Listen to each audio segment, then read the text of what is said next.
So, we have a very interesting chapter this month in the Jojolands, continuing on from chapter 25 and beginning the fight between PACO and Usagi versus Ningbo and Lem. And I've got to say, I'm just loving PACO's stand the hustle more and more.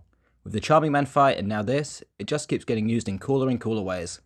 PACO using his muscles to attack from above and trap his opponent's body parts is just peak Jojo. And I really underestimated the hustle when it was first introduced. You know, it seemed pretty simple and boring, but I guess I should have had more faith in Araki and his ability to write interesting fights. Now this fight between PACO and Ningbo is really giving me Aphex Twins vibes from Part 8. There's a lot of close quarters combat in both of these fights, with less reliance on materialized stand, and I love that Araki is going back to this way of drawing fights, because I loved it in Part 8.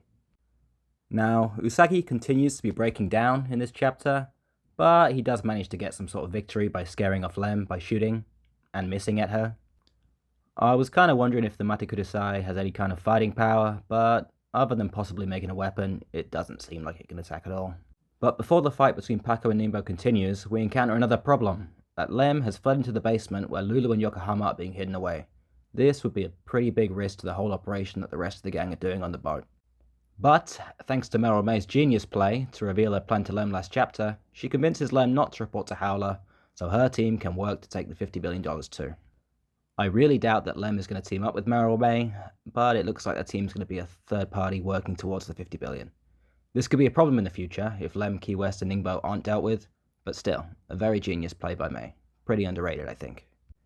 And, as Meryl May predicted, Lem's team is in no way loyal to Howler, as it's later revealed that Lem and Key West are in a relationship. Lem learns from Lulu that Howler is after a lava rock and informs Key West of this fact. So, if this team does survive, they could be big players and a big problem going for the lava rock in the future. Going back to the boat, Charming Man disguised as Yokohama, along with Jojo and Dragona, are still being hard-asses to try and convince Howler to sign over his land. Howler's being put in a really tough position with government agents convening on the boat. Along with Team Jojo's impressive ability to increase the pressure of the situation, it's not looking good for Howler. But that's all we really see on the boat, as we go back to PACO fighting Ningbo. PACO quickly gets the upper hand in the fight, in what I would call one of the best panels in the part so far. PACO picks up Ningbo's machine gun and puts a dent in Ningbo's head. This panel definitely goes down as a JoJo classic, and cements PACO as my favourite character in Jojolands so far.